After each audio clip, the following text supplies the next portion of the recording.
Okay, now that we're in Ben Azmanim, so obviously we have a different background for the shir. What I wanted to do was, I wanted to go a little bit more into the kavanos of Kaddish, that everybody's going to sit down and everybody's going to make Kiddush and do all the things that they're supposed to do, but they're going to be missing out on a big chelik of what the kavanos are supposed to be. So I just want to go into a little bit without going into all the details, because the details are difficult and you have to spend a very long time learning these inyanim in order to have a better handle on the details. So, as we know, there's a general rule that Rabbani Shloim doesn't do anything that's not in our best interests. He has no self-interest of his own.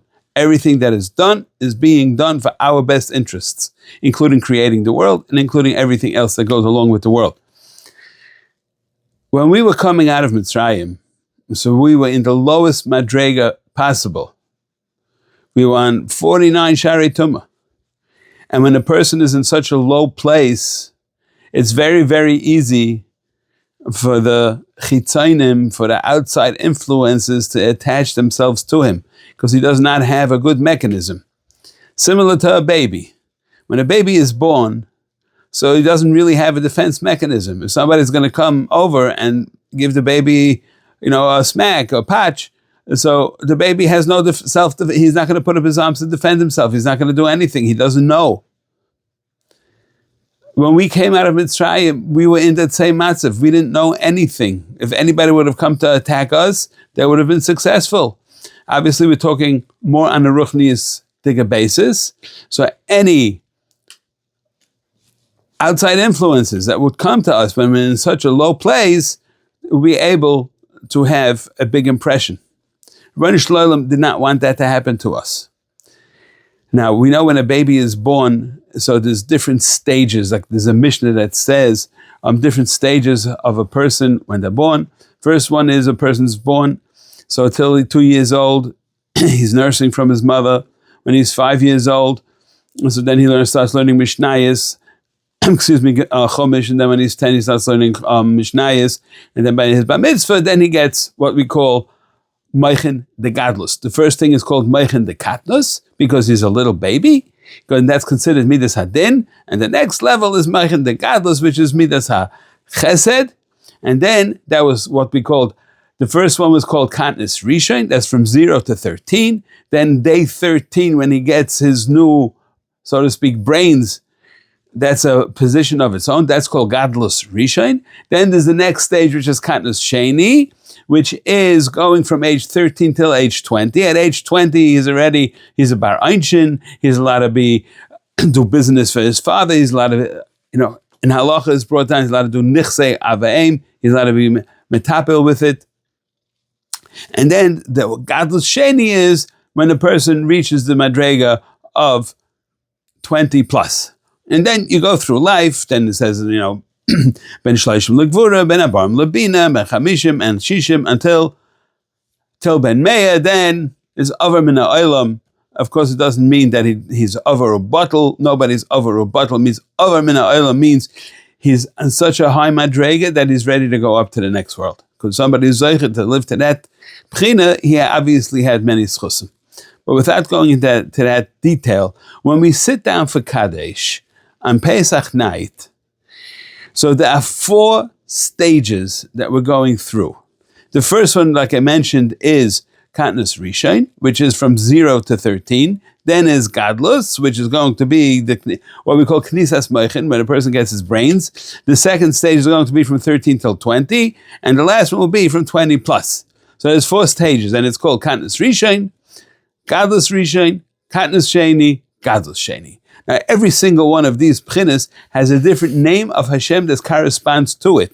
So when we are going to be making Kiddush, there are many things that we're supposed to have in mind for the Kavanah. Of course, you have to have the regular things in Kavanah that you want to be Mekadosh the Yom, and you want to accept it on yourself, that you are now accepting that now is a Yontif, and Hashem is basically, we're going what we call through a rebirth. So, on the first cup of wine that we drink, so this madrega called Katnus Rishon, we do not have, because Rebbeinu Shalom wanted to help us. Like I started off saying, anything that happens, Rebbeinu Shalom is helping us at the greatest possibility, Shayach, and that is the way he's helping us is very simple. He's going to skip that stage of Katnas Rishon, of us being baby brains, right? That we have no defense mechanism for us, and he's going to start us off with a madrega called Gadlus Rishon. He'll start us off already with a higher madrega, that in order that those chitzainim, those outside influences, which are very bad for us, that they should not have any place to come inside us. So in the first case, we're going to think of what name is going to be Shayach of Hashem to the first case. So for those who are familiar a little bit, it's going to be called Shem Ab, which is Mila Yudin, which to explain for a minute, is we take Shem Havaya, which is Yud Kei Vav Kei, and then we take each letter of the Yud Kei Vav Kei, and we spell it out. Now there are three ways to spell many of the letters. There's a letter Yud, which is always universal, is always going to be Yud Vav Dalet. The next letter is a Hey. A Hey could be spelled three ways. It could be a Hey Yud, it could be a Hey Hey, and it could be a Hey Aleph. And the similar davar is Yehei, like you say Yehei Shmei Rabbah. And then the Vav could be spelled two ways. It could be Vav Yud Vav, or it could be Vav Aleph Vav, or it could also be, a third way is Vav Vav. Depending on which madrega we are talking about when we talk about Hashem's names. The last one is the last Hey, and the Hey itself could be spelled again Hey Yud, Hey Hey, or Hey Aleph. So now, the first kavanah we're supposed to have when we're making the Kiddush is we're supposed to think of Hashem's name. When we say Baruch Atah Hashem, we think it's the Shem of Hashem, which is spelled out Yud Vav Daled, Kei Yud, Vav Yud Vav, and Kei Yud. Now, there is another one also, which is going to be called Katnas Sheni, and that's from age 13 till age 20.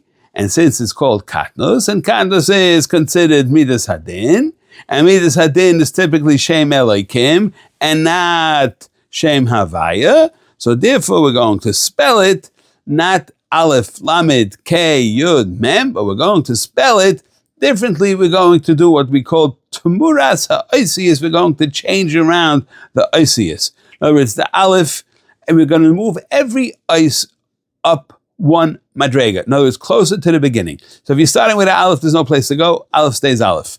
If you have a Lamed, it's going to go back one, which is a Chaf. You have a Hey in the Shem Elokim, it's going to go back one, which is a Dalet. You have a Yud, is also going to go back one, is going to be called Tes. And the last one, which is a Mem, so the Mem goes back one, which becomes from an Endemem or Mem Sofit to Mem Sofis to a regular Mem, but since it's the end of a word, so it becomes Endemem.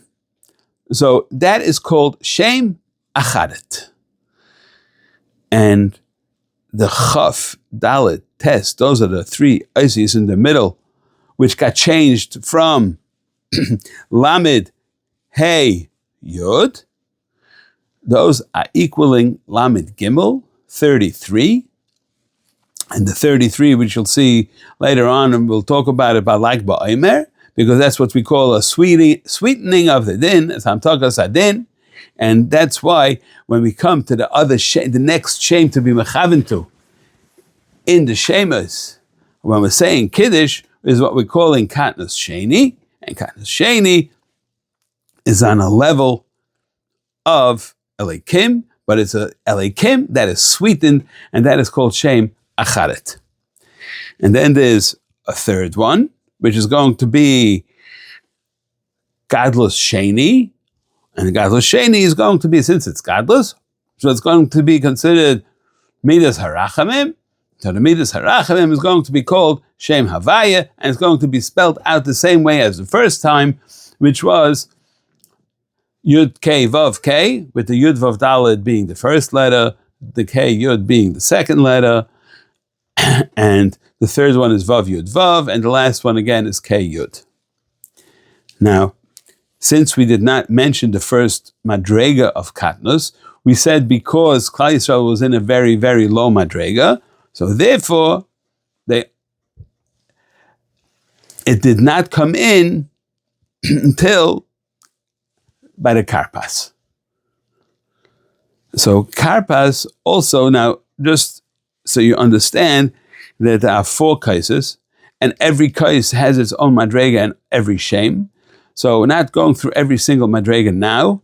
If whoever is interested, be happy to learn it with them. Through every madrega, there's 4 kaises, and then there's 4 madregas of each level in the kais. So it would be 16 madregas that you're supposed to be mechaven to b'shas kiddush, but to do all 16 in one shot is rather difficult. So for right now, we're just going to leave it to 1. I just want to mention b'negeya, every pu'ula that we do is what I spoke about until now was a little bit about Kadesh. And now we're up to ורחץ. Now ורחץ is going to be connected to 2 letters of Shem Havai, which is the Yud and the Hey. And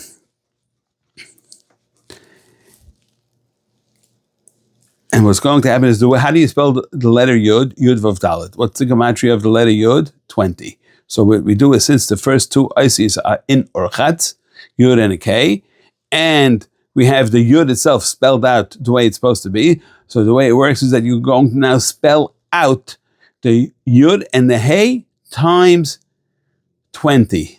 In other words, because the Yud is a gematria 20 when you spell it out. So it's going to be 20 times Yud and Hey, which is 20 times 15, which is gematria 300. 300 is, if you spell out Shem Elokim, what we call b'miluai, it's gematria 300. 300, Shem Elokim. Now if you take the word ורחץ, ורחץ is gematria 298.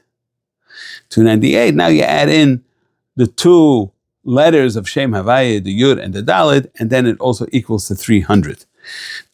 And what we're doing is, we're taking off, by washing off, basically washing our hands with washing off that from the kli pnimi, a chelik of the chitzainim. So, in a nutshell, these are the KAVANOS of the Ari Zal. I said a little bit on the Kiddush, which is difficult to say the whole thing in one shot, even though we said it in Shir many, many times. But the Kavanah of ורחץ is short and sweet, so we did that. The next one's going to be karpas. I'll save it for the next time.